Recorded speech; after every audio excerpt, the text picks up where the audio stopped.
episode 86, Mom's Basement MMA. And I have a really cool opportunity today to talk to two sisters, Courtney and LaBuy. They train at a Primal MKE in Milwaukee, Wisconsin, and they're both strawweight killers. Don't mess with these girls. They look really nice and friendly right now, but they definitely aren't. Ladies, welcome. I'm really glad that we were able to work something out with our schedules to do this.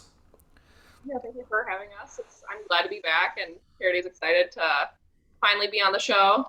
Well, I have the best show of all time. Yeah. Yeah, I don't know what else there is to say. You've been around this game for a really long time. You're both 25 years old, but I would call you both veterans despite your age. You've been doing this for a long time. Just the explosion in popularity of mixed martial arts. When you first got into this, people thought you were probably dorky, both of you. Now it's like cool, right? And everyone kind of wants to do it. And I'm sure that you've seen a lot of girls come and go over the years. What is something that you would tell somebody who's in their early 20s, like, oh, yeah, I want to fight. I want to be a flyweight. I want to be a strawweight. Like, what is, like, one of the cautionary tales that you would tell somebody, like, hey, listen, this isn't for everybody. Like, what are some of the things that you've seen, and what are some of the insights that you would provide to somebody who'd be interested in starting?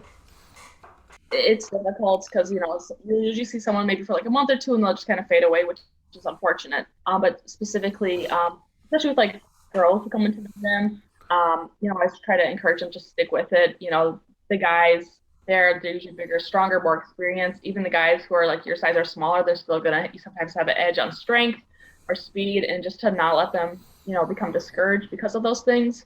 As you kind of develop, you become, as you say, like maybe one of those veterans or someone who knows their way around. And, you can really tell that progress for like 6 months, a year, and that commitment really pays off, and you're going to be able to see those progressions against maybe those guys who would have beaten you a few months ago. Even connecting to that, you'll see girls even who don't want to fight, who just kind of want to, show up and train and stuff. Again, I feel like, yeah, it's really easy to get discouraged when you're a smaller girl in a big guy gym. Even trying to get to the point where they actually want to fight, that's like a whole level of commitment, again, that it takes a lot to really commit to it, because I feel like everyone, regardless of gender, is like, oh, I want to be a fighter. But a lot of people don't understand how much time it takes to get to that point. So I think, yeah, just the time commitment is a big thing that people need to be aware of. I think it's one of those things, like, I think a lot of people are enamored with the idea. Like, oh, wow, this sounds cool. This sounds like something I would be really into and really good at. But I say this a lot. I say it very often. And it's like, don't judge, don't make it a presumption based off the 9 minutes. Don't make a presumption off of that, because that's like your treat at the end. Like, nobody sees all the hard work and like the hours and hours and hours out of your personal life, out of your social life. Like, I'm sure there's so many things that both of you ladies have given up to pursue this, and you're not getting paid for it. It's probably really, really hard to find fights. You've probably gone to astronomical lengths to stay active and fight. Like, can you talk a little bit about, like, what are some of the things, whether it be in your personal life or in your professional life, that you've given up to do this? Now we have better balance, but when we were really new to the gym and training and stuff, like, that became our life. Like, we were in the gym, every single day of the week, and we got to the point where, like, we can't miss the gym. Like, no, I need to be at the gym because this is my goal. And so we got to the point where we didn't really realize it at the time, but we were kind of alienating some of our friends who weren't, gym friends. Now most of our friends are gym friends, so it's kind of, if you, find the right team, a lot of them will become your friends and family. But for a long time, we just had such a hard time with that balance between, like, friends and family and training. Now it's a lot better and stuff. But I think that's a huge sacrifice, is, again, like, your social life, especially, those people who aren't going to be at the gym with you. Isn't it crazy, like, how much of our life evolves around food too? Yeah, food. Like, I'm just like, you never really think about it until, like, you're at a point where it's like, okay, like, I'm working out, or, oh, I'm getting into shape, or in your case, it's like, oh, I got a fight coming up, and it's like, man, like, our lives, like, totally evolve around food. Like, we plan our entire days around food. You need to hear about it. So for my last fight camp, it was just so meticulously surrounded by food. Like just a crazy cut to 105. Just like no sugar. It was like really virtually no sugar, virtually no carbs. Everything's weighed out in a scale. Just almost like the same 3 meals. Like for like weeks on end. And I started my cut really early too. Oh, it was crazy. And for my treat, what I'd have for dessert, I'd go on like Instagram or TikTok and just watch people making food. And it was just so satisfying. She'd be like, oh, I'm gonna follow this. Oh, this food Instagram. Oh my God, Courtney, look at this food Instagram video. Oh my God. There's this one guy I saw, golly, I would shout him out if I remembered. But like what he did, or like what, I don't know if he did it for like a joke or if this is like what legit helps him. But he had like a head of broccoli and a cupcake, and he's like sniffing the cupcake and like biting off the broccoli, and he's just like, it's kind of like dessert. And I'm like, you're a madman. Like, you're a total madman. But hey, if that's what he's just like, I like the smell, but then I get the crunch of the broccoli, and I'm like, that's okay. Hey, whatever works for you, no judgment. I wanted to get your opinion, ladies, on one of the biggest stories in MMA. Well, actually, there are two big stories in women's MMA, and I want to ask your opinion on them. I wanted to talk about Amanda Nunes and the fight that happened last month.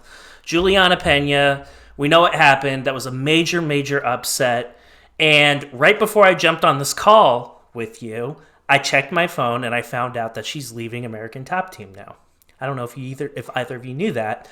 What are your thoughts on how that fight unfolded? And obviously, Amanda Nunes is synonymous with women's mixed martial arts. Do you think she underestimated her opponent? And in your opinion, what do you think about her leaving American Top Team after so many years? I feel like she might have underestimated her level of opponent. I feel like maybe she kind of had maybe more of a lax fight camp, maybe was more focused on being a parent and stuff and kind of that other stuff, and figured maybe she'd just kind of walk right through her. And then when it wasn't going her way, her gas tank might have, been empty and stuff. Cause I was shocked watching that fight too. And then I just saw the news too, like 30 minutes ago, that she was leaving American Top Team, which I don't know why she blames the loss on the team, or if this was a career move she was planning to do anyway. Maybe if she's close to retirement. I mean, it's really hard to say, but I mean, on top of that loss, it's pretty interesting that this is the move she's making right now. What do you think, Charity? We've seen some lackluster performances from Amanda in the past. Like if you remember the Durandame fight, not spectacular given the caliber that we know Amanda is capable of fighting at. So kind of like what Courtney said, probably not the fight camp she needed. Maybe some discouragement going to that second round after what happened in the first round. And who knows, maybe she wasn't feeling supported at American Top Team. Maybe it's just a little change in opponents. Maybe it's just a decision she made with her partner. Maybe they just need a change of scenery. So it could be a lot of things, and it's not necessarily a bad thing to change gyms. I wonder if Kayla Harrison had something to do with it, and her potentially going to the UFC. And American Top Team? Yeah, they both at the same gym. Oh, yeah. Okay. Well, that makes it a little bit more spicy. Yeah, kind of interesting, right? I mean, that was the first thing I went to. But ladies, one of the reasons why I brought that up, I didn't bring up Amanda just for the sake of bringing her up. Charity, you alluded to other things happening behind the scenes, and maybe other issues, non-fighting related, were seeping into her fighting life. And you really, from what I can understand and what I can discern from all the fighters that I talk to, it's like you have to compartmentalize. Like you cannot let the things that are going on in your personal life bleed into your fighting life and vice versa. That can be really hard to do when like your social circle is pretty much comprised of other people who compete. What are some of the things that you do to just kind of like stay focused at the task at hand, particularly when you're in camps? Because I know you both have other things going on. Fighting is not your entire life, boyfriends and your job and paying your bills and just the pressures of everyday life. Like, what are some of the things that you do to keep your fighting life and your personal life separate? it's definitely gotten easier over time after all these years. Kind of going into a fight camp, you kind of anticipate sacrifices will need to be made. If you have a supportive social circle, they typically understand that you won't be available. You'll sometimes be cranky, that you'll need maybe a little bit extra emotional support or support in the gym. So I think more than anything, it's, making sure you have that social circle to support you, knowing that you're going to be having a pretty difficult 6 weeks kind of coming up. Courtney? Yeah, I think it's just knowing when to put certain focus on other things. Obviously, with fighters, generally the main focus is always making sure that you stay ready in the fight and you're improving and stuff. But it's also realizing, okay, if something's happening at work, like I need to still pay my bills. So okay, well if I have something come up at work, I can't obviously go to the gym, and I can't tell work like, oh, sorry, I have to go to the gym instead. So it's making sure that you prioritize at certain times.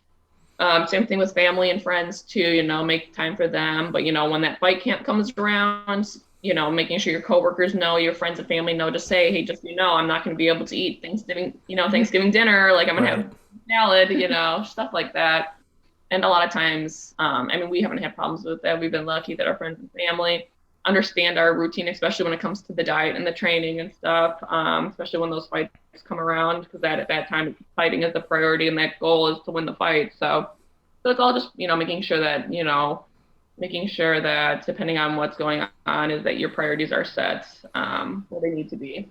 One of the controversial things about women's mixed martial arts, well, I shouldn't say just about women's mixed martial arts, it's controversial and it's relevant in every weight class, but fighters miss weight all the time. And for women, obviously, that's more common, I feel. I'm saying that somewhat anecdotally, but for obvious reasons, it's a little bit more common. And when you look at it from your perspective, you're making the weight, you're killing yourself for Adam, and making straws probably not easy either. When I sit back and I look at it and you see these girls that are missing the weight, well, first off, first question, how many times has an opponent missed weight on either one of you? I will say 3. 3. 2.5, 3-ish. I say 3, but there was some backstory there. Okay, holding the towel, got it. I wouldn't say anyone has necessarily missed weight. I've seen one of my opponents maybe do something on the scale to allow them to make weight. Grabbing the towel, yep. Something going on. But I kind of let it slide because obviously I prepared for 6 weeks and I was not going to let the fight fall through. So I would say no one has officially missed weight for any. Got it. And the reason why I bring it up is like, should there be more weight classes in women's mixed martial arts? Like, should there be more weight classes in general? Like 105. I mean, good God, that's got to be a tough cut. I don't care how small you are. Like, that's got to be a tough cut. And for both of you, Courtney, I know you haven't made 105, like you haven't like competed at Adams yet, but there's not a lot to cut for either one of you as is. Like, that has got to have been that. Let me ask you this, Charity. Why did you do that for an AMI fight? Well, in the past, I hadn't had any really difficulties making 105 in the past, but as you continue to train throughout the years, your body changes, you inherently just have more muscle. Yeah. Your body changes, I realized that cut became a lot more difficult. I jokingly say I did the Figueroa cut for this last camp because he claims that he cuts 18% of his body weight through the dieting and the cutting of the water, and that's essentially what I did for this camp. So I'd say I'm done with atom weight, going to straw weight. I feel like if there was more weight classes, like I understand it's difficult to go like every 5 because then that just really limits the pool even further. Like I could do Courtney and I could both probably do like a 110 really comfortably, but I understand there's already such a limited pool. Why even separate that even further? Yeah, I completely understand, and that totally makes sense. And one of the things that I think about, particularly with the atom weight class, is like I wish it were more widespread in a way, because those are fun fights. To the best of my knowledge, Invicta's the only one that has an atom class. I could be wrong, but I'm like Invicta's the only one of the big leagues, quote unquote, that have an atom weight class. Maybe Bellator has one. I don't think so, but I know Invicta does, like 100%. And it sucks because if you're a smaller girl, it's like you're very limited in where you could go. And I would like to see 155 for women go away and be replaced by 105. That's me personally. What do you all think? Yeah, I guess again, it's just hard with those weight classes that don't, have a lot of, competitors, because I see 155 and, 105 sometimes. The competition pool is slim,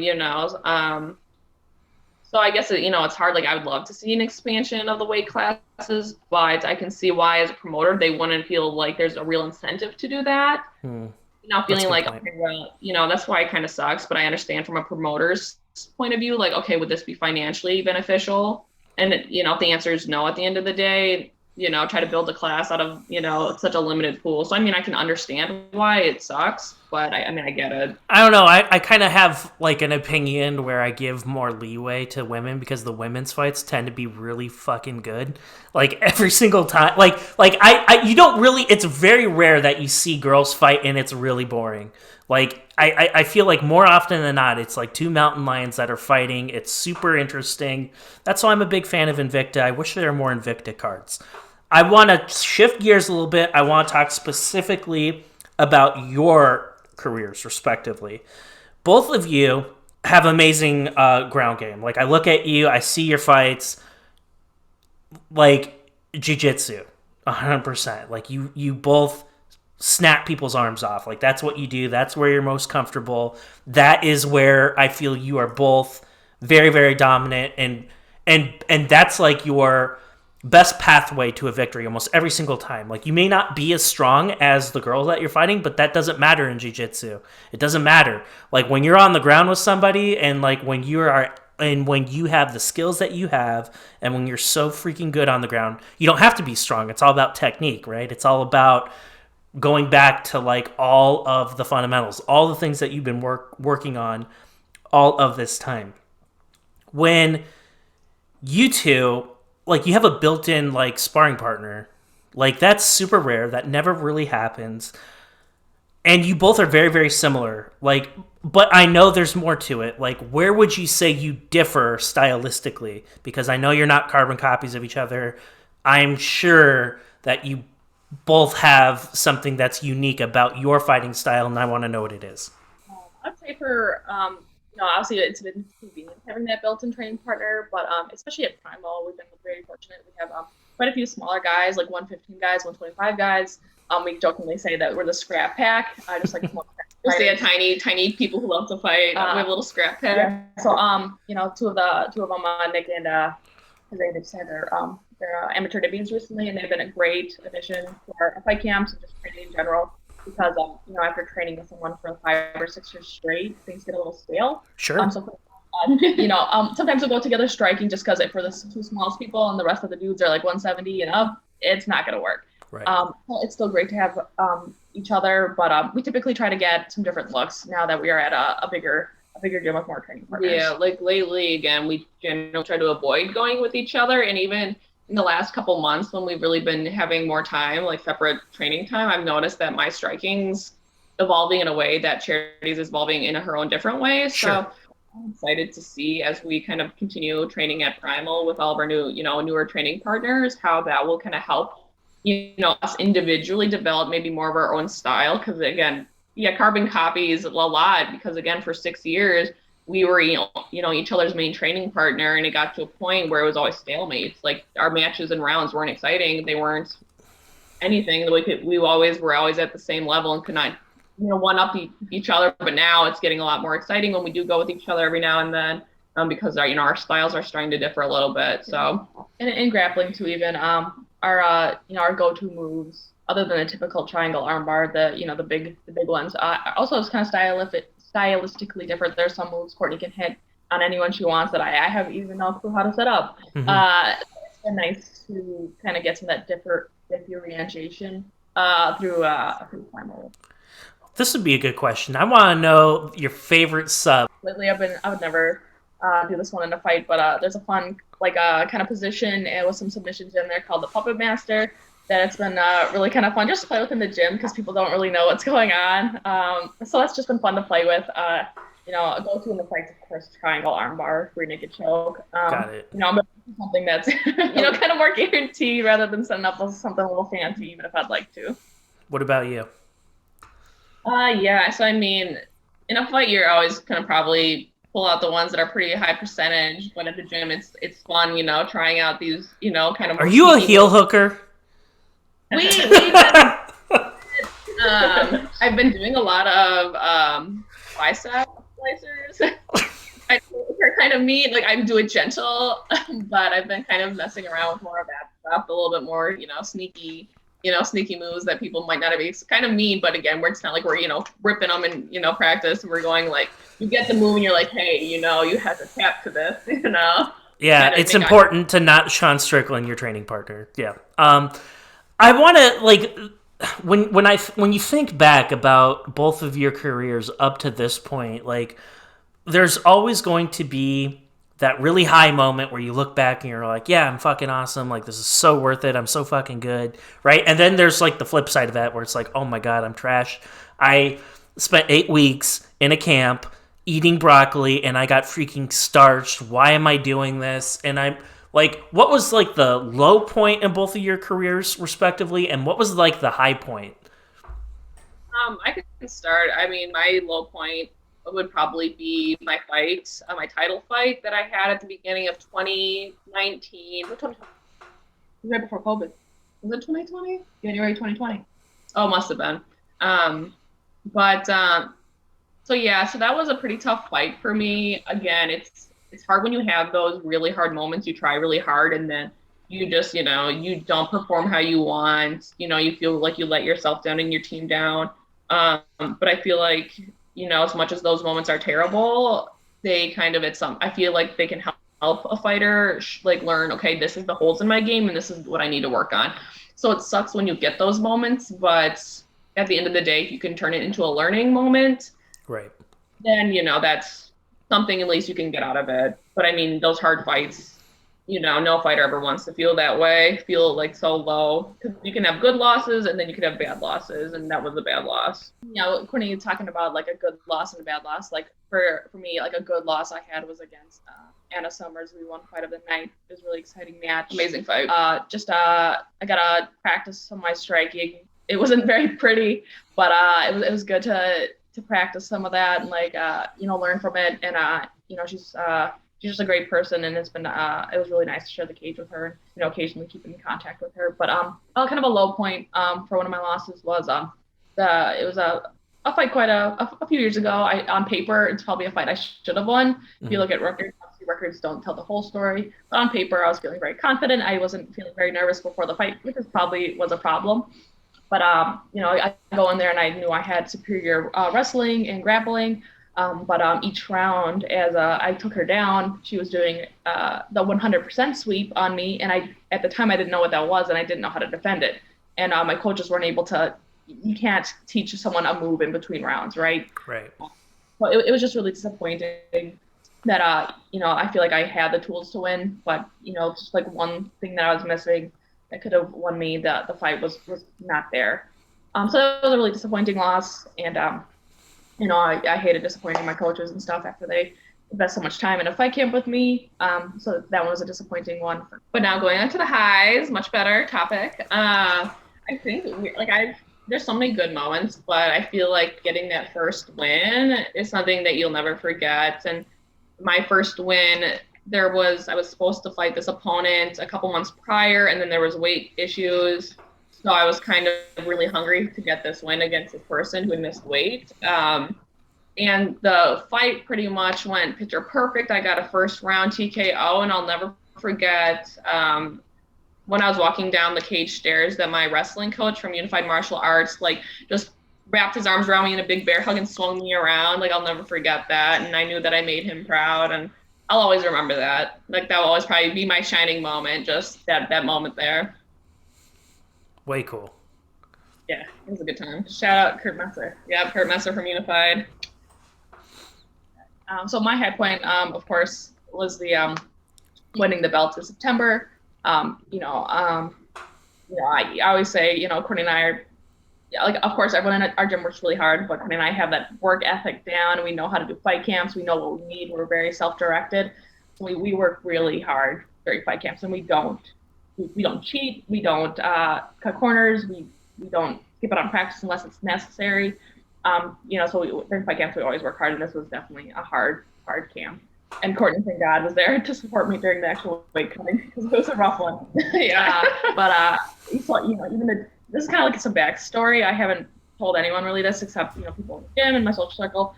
But the day of the fight, I say I'm gonna eat good, and it's like I don't. It was like 11 o'clock a.m. and I'm so sick. My stomach feels terrible. I'm like, Courtney, I don't even know if I can fight. She ate so bad. It wasn't even honestly that bad, but she'd been dieting. She did that, the Figueroa dieting. And then, she's like, I don't think I can fight. And I was like, oh, God, no, don't say that. Like, don't say that. But I could tell she was, like, kind of messed up. Like, her stomach was not where it needed to be. But, so then pretty much, like, right after, like, as soon as we got some Tums, I stopped eating anything. I was just pounding water. I got my hair braided, and that kind of helped pull me down. And by the time the fight rolled around, I was feeling much better. Still super nervous before the fight. It was really disappointing. I am typically more nervous for my teammates' fights than I am for my own fight. But our teammates, both from Unified Martial Arts and Primal that night, the fights didn't go their way. So I felt like there was extra pressure on me to win because, I get that for the team and bring that not just for myself, but for both teams. And then as soon as my walkout song played, it was Got the Life by Korn. It was on. Nice. Yeah. That's a good choice, by the way. Oh, she was in the zone. She was back there, like, I'm imitating her, but you could just say, right, she was in the back, just like, kind of eyes closed, shaking a little bit, just. And then as soon as her song, like, played, she looked back at all of us and was like, it's immediate change in demeanor. Yeah, I've never, like, it was like kind of running out dancing to the song. And that was a really fun moment. And both my Unified Martial Art teammates and my Primal teammates got to walk out with me, including my the old wrestling coach from Unified Martial Arts. So that was really special that everyone came and gave me hugs, wished me luck. So that was a really special, powerful moment. And then after winning that belt, of course, I run right to my corner. I'm so excited. I share that moment with them. Then Kurt Messer comes in, who is Kurt Messer's son. Kevin Messer. What did I say? No, Kevin Messer. So, sorry, backstage. You're not going to know. But Kevin Messer, our age, he's going to be turning pro soon. Good. Old teammate. His dad is Kurt Messer, old wrestling coach who I had my moment with. So, Got it. Son of the hug moment I had. That's what I said. No, you said Kurt twice. I did. Okay, this might need to be some editing. Anyway. I'm leaving it in. I had to help her because she was saying things wrong. I had a long day. And it's only... Yeah, we don't want to be fake news. Kevin comes in. We had this great moment that Scotty and Ben come in. And Peter comes in. I get to share that moment with them, and it was just really special. And I had a lot of friends and teammates come down. Courtney was there. So it was a very special day and night, and I was really quite proud to bring that belt back to them. I look at your cards, and you're on 4 of them together. I'm just like, oh, Jesus Christ. Like, your mom has got to be a fucking train wreck. Like, I know I would be. If it were, like, both of my kids, if like, both of my kids were fighters and they're fighting on the same card, now they're fighting back to back, I don't even know if I could watch the fight. I don't even know if I could. Are your parents, like, used to this by now? Or tell me that story. That's got to be freaking crazy. So what you described is exactly the emotion that our dad feels. So we were raised by our dad. So dad's, number one fan. Got it. Tries to come to any fight. So our dad gets really tense. Our mom supports from a distance. Gotcha. Yeah. But yeah, our dad gets so tense. And I love it. I love him so much. But sometimes I'm like, okay, Dad, if I'm in a fight and it's dead silent, I'm trying to hear my corner. So you can't be screaming, ah! I'm getting excited, but please be quiet. Like, I was thinking about that. I'm like, oh man, just as a parent, that's got to be pretty rough. And when you are on the same card together, how does that work? Like, is it just kind of... I'd imagine that's got to be a tough place to be mentally because you want to be there for each other, but at the same time, you have to focus on your own stuff. Like, it's like your walkout song goes and the other one's hitting mitts. Like, That's got to be crazy to try to like separate those two things. For me, thankfully, I've always been the one to fight before Courtney, so it did not impact me. It's like, I'm the first on the card. I'm just going to go do my thing. Right. Then, like, Courtney can speak more to this, but the last time, back in January 2020, that probably will hopefully be the last time we were on the same card together. Yeah, we've kind of talked. It would have to be a really good opportunity for us to be willing to do that again, because the amount of emotion that we feel when the other person's fighting is just too much to, I think, focus on. It's like, I want to be focused on myself in the fight. I don't want to be, not that I don't love her dearly, but I don't want to watch her fight right before I'm about to fight. That could mess you up mentally.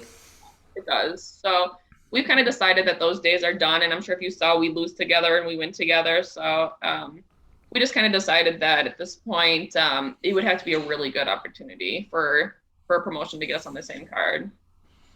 So yeah, I completely understand, because I'm looking at it and it's like, let's just say like Charity like starches her opponent right away, right? Like you're happy for her. You're like, oh man, that's so fucking cool. And then it's like, oh shit, wait a minute, now I have to fight this like big freaking scary girl, and I forgot about her for a second. And like to like reset your brain, that's got to be tough to do. And if her fight doesn't go the way you want it to, then it's like, okay, well, I have to set that aside right now and focus on the task at hand. And that goes back to the conversation about compartmentalization. That's a tough word to say, so I had to say it slow.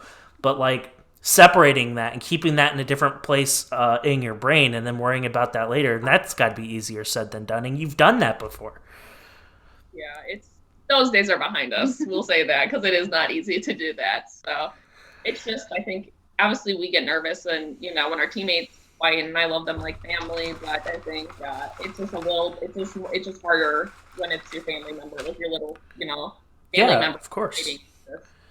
It's just too much, I think, for one day. Yeah. Like, I can't watch her fight and then expect myself to perform how I want to. Yeah, I think when even the Pettis brothers were both in the UFC, I think at some point they were like no more, like we don't want to be on the same cards. Just pressure. Yeah, I don't obviously know them personally, but I believe they also had a similar thing where it was just too much to handle.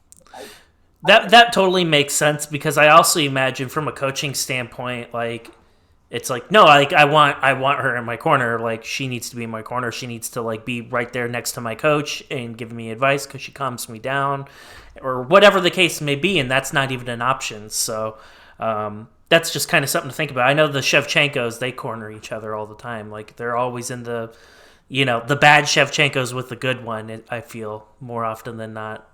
I don't think I've seen the good one with the bad one though. Maybe I'm wrong.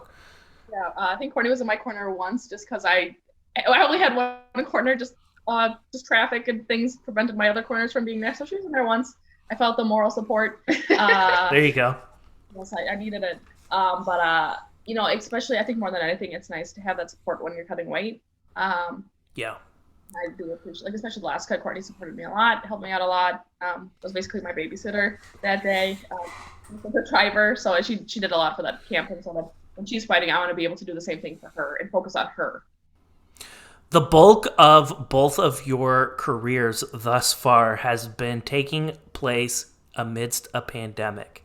You hit the scene in 2017, 2 years of normalcy, and then everything, the crap hits the fan at the end of 2019, and here we are, it's 2022.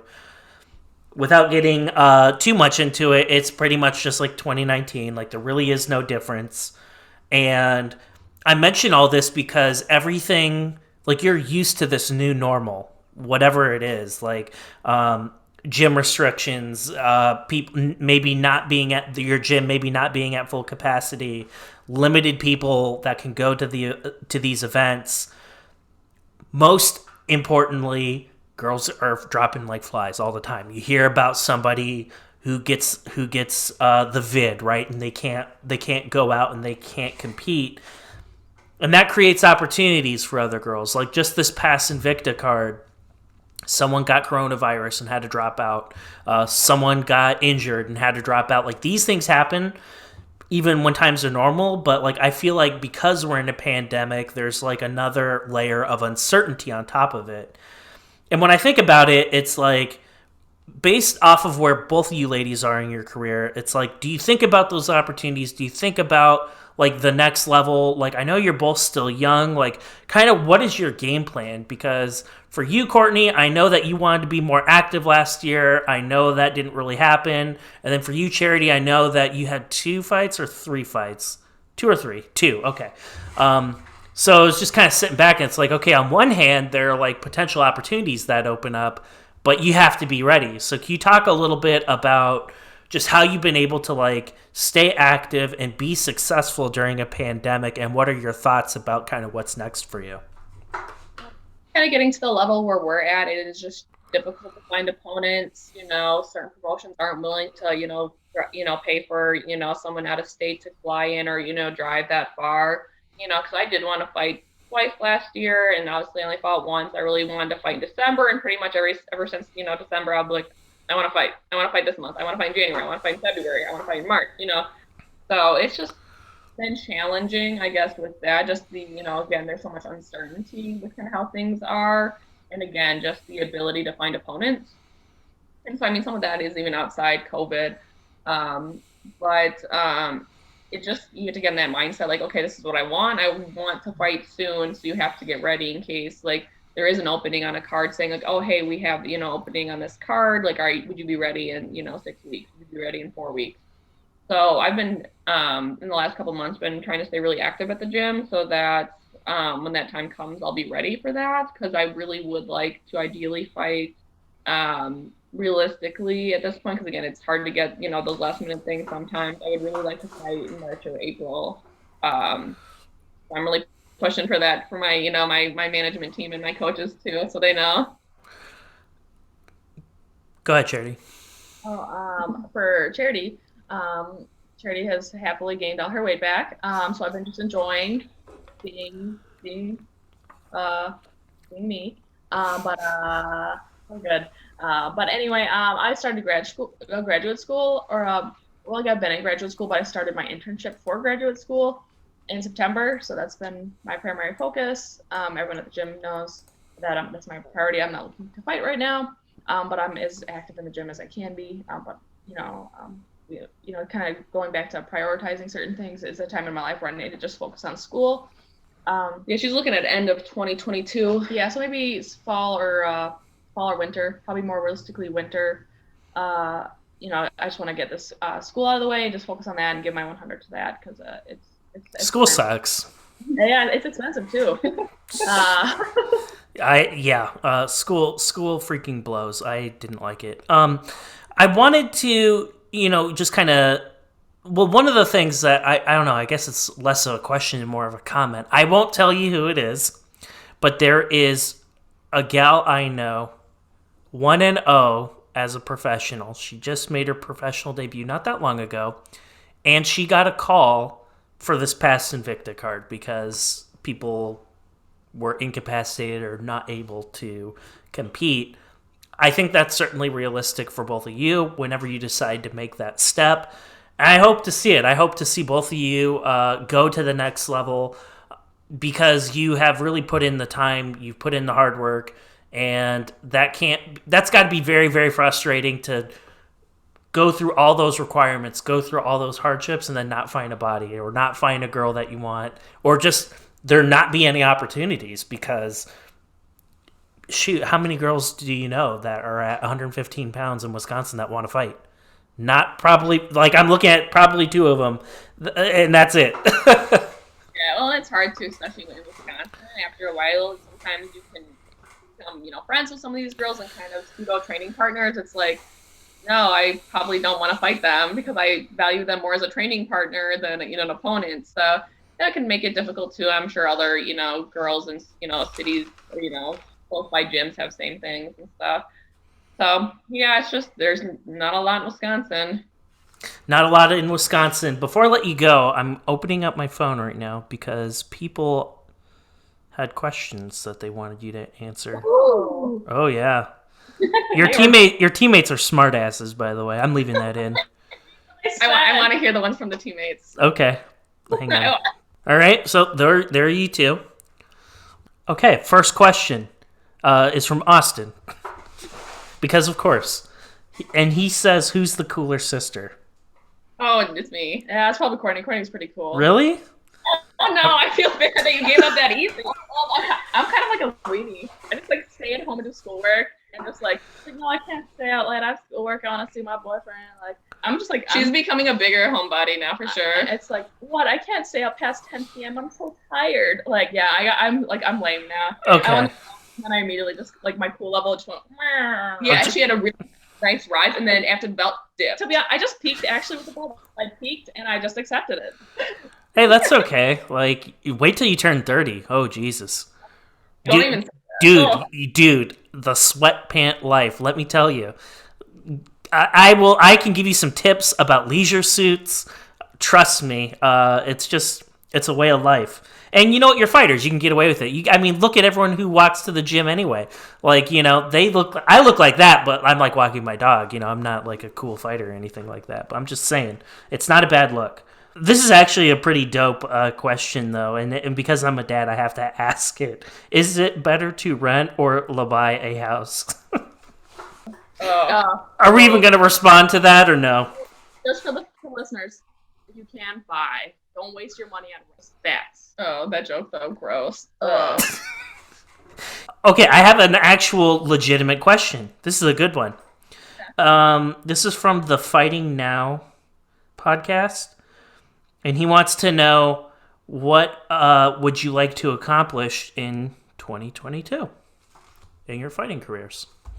My goal is definitely to have my first pro fight this year. So that's going to be a huge goal of mine.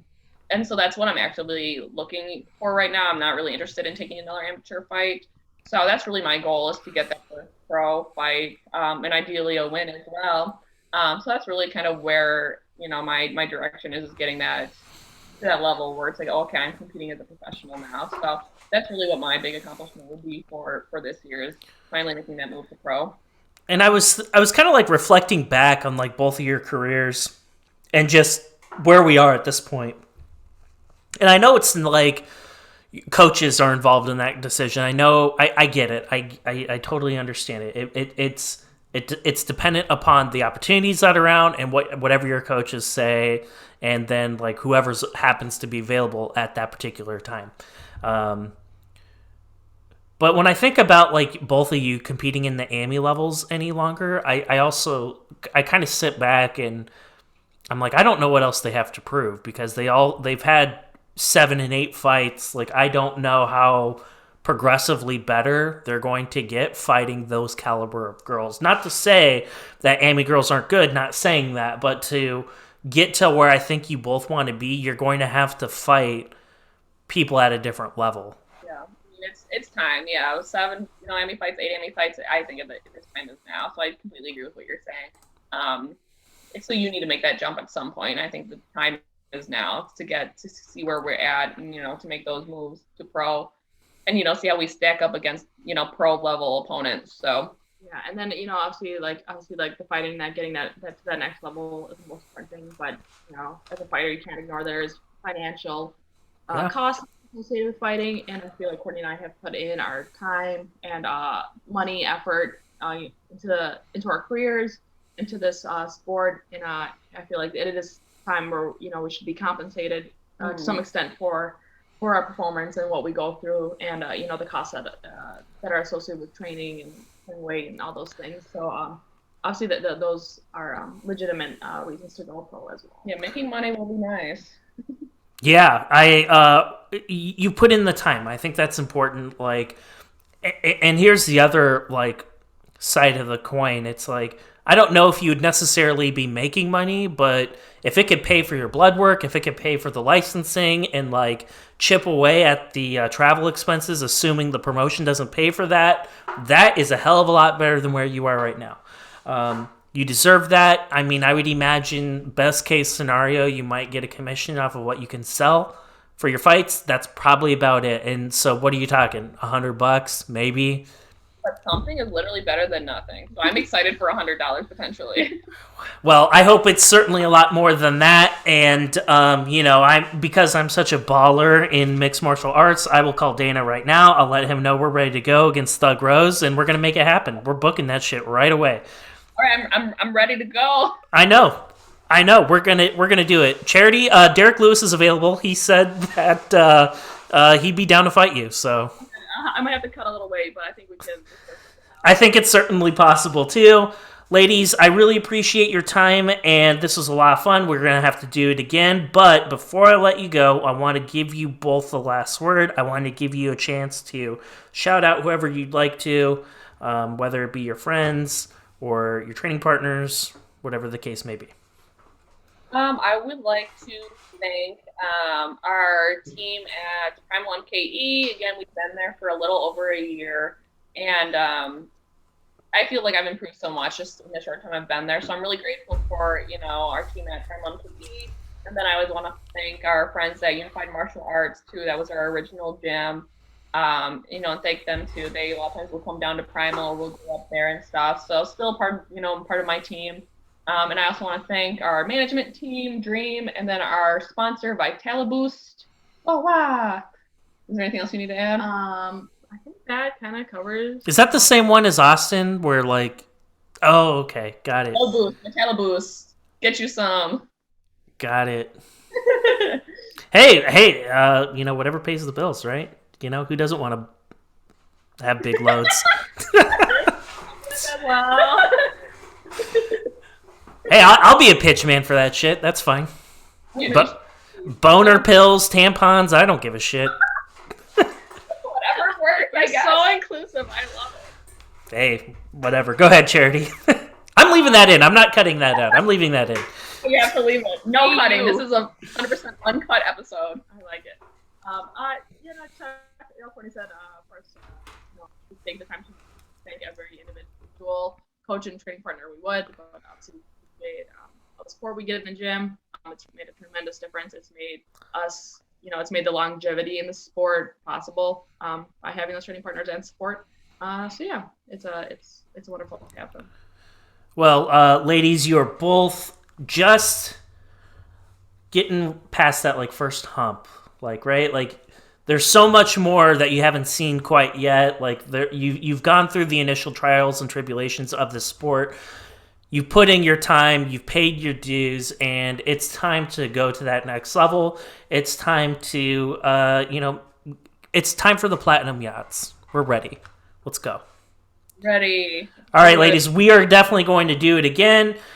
Please follow both of my friends here. I'm going to have their contact information in the description of this video. And, make sure that you guys are keeping an eye on Austin. Make sure that, he doesn't get too crisp and gets too big of a head. We don't need that. We'll make sure we keep a good eye on it. We'll make sure we'll down to earth and make sure he's being a good boy while he's in Texas. We'll take him out take your landlord out to lunch day. Yeah, take your landlord to lunch day. It's a real day. Hey, tell him to take it easy on the devil's cabbage, okay? No promises.